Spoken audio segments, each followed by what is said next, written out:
is wrong. A man has been killed in front of me. I was shot. I don't know. Gunmen in the neighborhood killing individuals in a methodical way.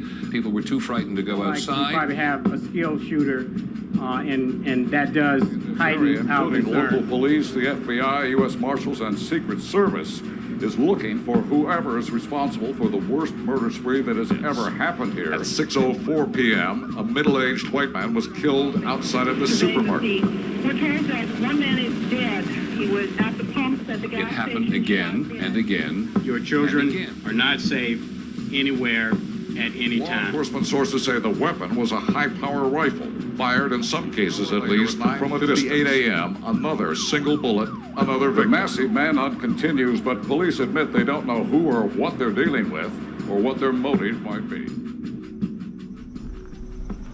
I'm in Wheaton, Maryland today. Actually, with this guy, my buddy Lamont at Large. What's up? We are here to retrace the steps of the DC SNlPERS.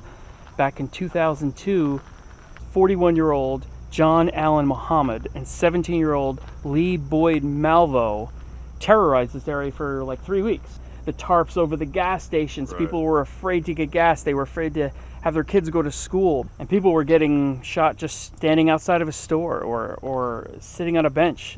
It's incredible. Yeah. The stories, horrifying situations. So the first one in this area that was killed was James D. Martin on October 2nd. He was in a parking lot of a food store and was shot and killed. And at the time, police thought it was just an isolated incident, but it wasn't until October 3rd when 5 people were killed in one day. That's when they knew that there was a serious problem on their hands. So we were going to show you, maybe not all these locations, but some of the more notable locations and give you the whole breakdown of what happened, show you what everything looks like now. So after that first shooting on October 2nd, this day was really the worst day. This was the day, October 3rd, where 5 people were killed. James Sonny Buchanan, he was a landscaper, and he was mowing this grass here next to a dealership, the Fitzgerald dealership. He was shot pretty much right here and ran into the back gate of the dealership and collapsed on the ground right about there. It's impossible to tell based on our research. Here, so. Yeah, we don't know exactly where Malvo was shooting him, but this could have been a parking lot back in 2002. Now they're making condos or something. So, and this is the plaque here, James Buchanan, James Sonny Buchanan.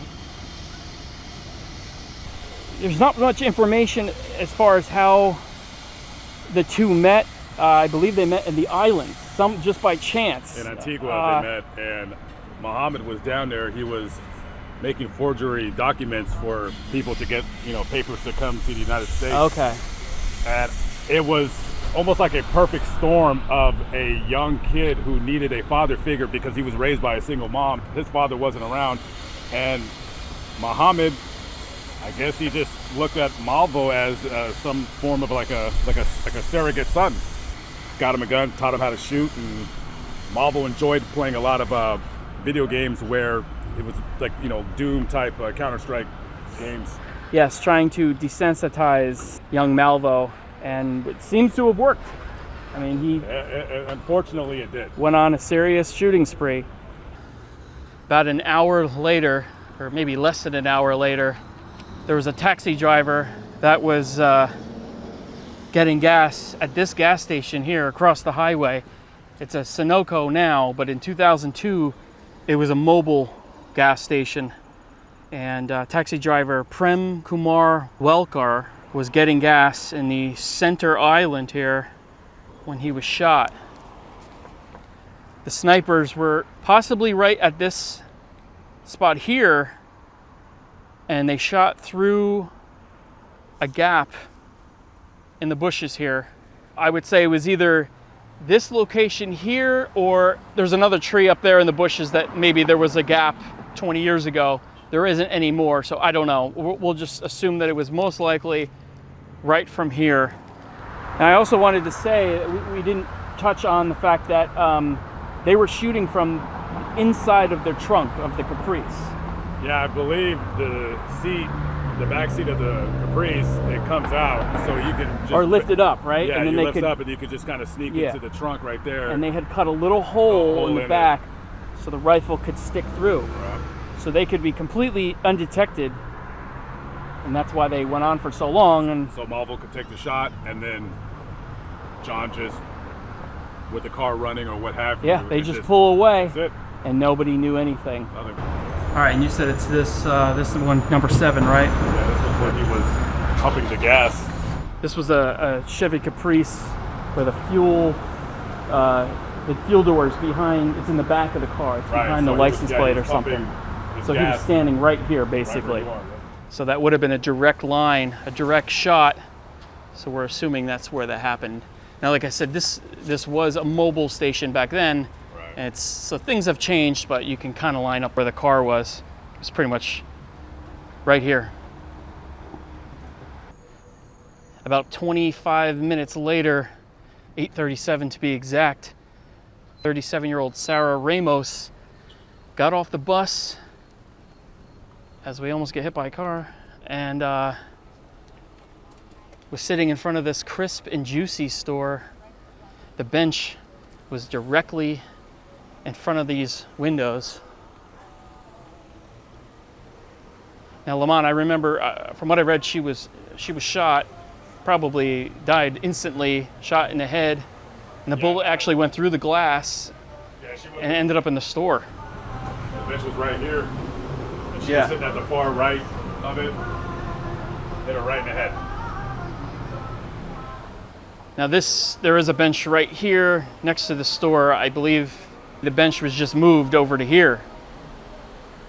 I don't know, but there's only one out here. But in 2002, the bench was right there, and she was just sitting there reading a book. She had just gotten off the bus. You can look in the photos, and it looks exactly like the other one. So Sarah Ramos was shot right here on this bench. I mean, there's really no rhyme or reason. No, and I think we should say that there was absolutely no rhyme or reason. They were just looking for easy shots. Race and age, gender did not. It was everything. They didn't care. They shot at anybody, any race, anything. Yep. I believe this also is the first of the shooting where police knew that they were dealing with a good shot and someone with a long-range rifle.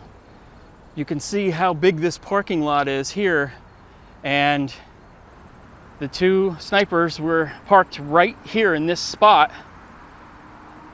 giving them a fantastic view of Sarah Ramos sitting way down there just under the Crisp and Juicy sign.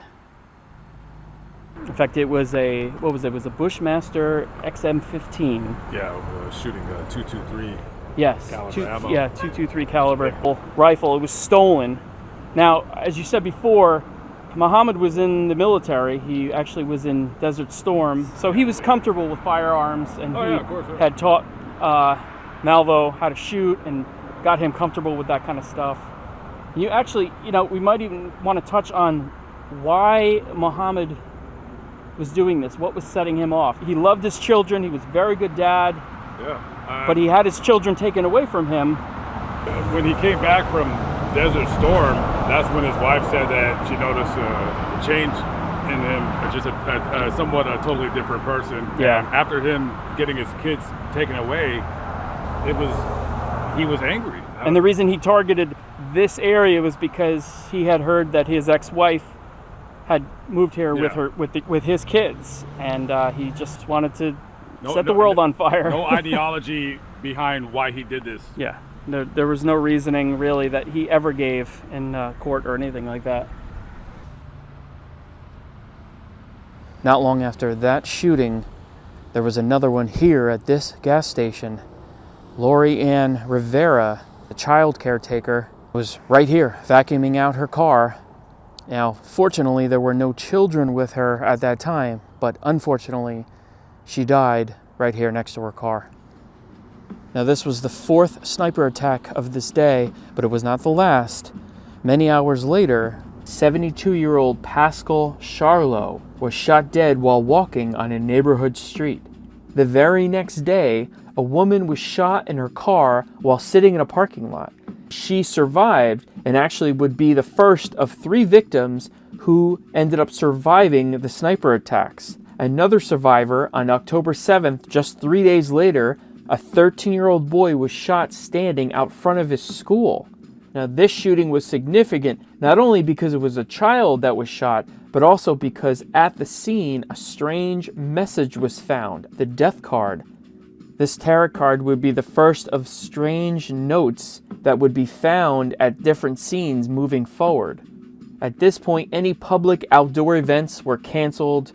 In fact, most people were doing their best to just stay home and stay inside, because going to the store or going to the gas station to fuel up your car was a life or death situation. Case in point, October 9th, 2 days later at a Sunoco, Dean Myers was shot and killed while getting gas.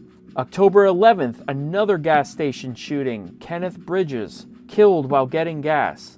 And still, police had little to no information to go on. Coming up to another location at 8:18 p.m. This is exactly where the snipers were parked. I believe this is either the only time or at least the first time where Malvo was shooting outside of the car. They were no longer shooting through that little hole. He said that he was actually laying right on the ground here and aimed directly across at the Home Depot. Linda Franklin was shot in the head and died instantly. And she was actually an FBI intelligence analyst or something.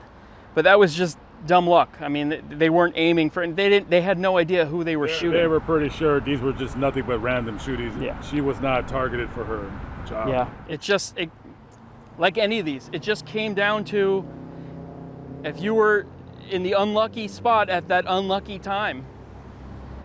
Linda was standing with her husband directly under the home part of the sign.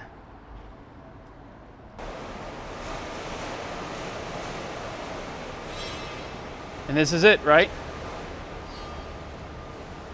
This very spot is where Miss Franklin was killed. Wow. So the photo I have is right here. Another one of those kind of difficult to look at type of photos, you know, especially just the fact that she was here with her husband just running errands, you know, it's terrible. I got the heebie-jeebies a little bit. Yeah, it's a little strange. I mean, you're here at night going to Home Depot buying whatever you need for your home, and there's a guy parked right across the street and you don't even know it, and that's it. After that Home Depot shooting, the snipers went eerily quiet for 5 days before a shooting at a local restaurant, the Ponderosa. That man survived. Then, October 22nd, early in the morning, about 6 a.m., a bus driver named Conrad Johnson was preparing for his shift to begin when he was shot standing just inside of his bus. Sadly, he passed away in the hospital and would become the final shooting victim. The end was near for the DC snipers. The snipers bragged about a September shooting in Alabama. This was the clue that would lead authorities across the country to Washington State, to a bullet-ridden tree stump, and ultimately expose the identities of both of the snipers. Now everyone knew who these men were, and the hunt was on for the DC snipers. So on October 24th, warrants went out, and the information, Chevy Caprice, New Jersey license plate, NDA 21Z, went out to the public. Within 30 minutes, they had a hit. A truck driver said that he saw that very car at this rest stop here on I-70 sometime after 3 o'clock in the morning. The FBI came. The FBI stormed the place. Oh yeah. Yes. The cavalry came, and funny enough, you would think that these guys would go out in a firefight, but no, they gave up very easily. Yeah. Once they got them out of the car and searched the car, they found, of course, the rifle with Malvo's fingerprints on it. They found maps marking places where they had already been, but also places where they were going to go. Now, what, they both got life sentences? Muhammad got the death penalty. That's right, okay. And he was quite accepting of it.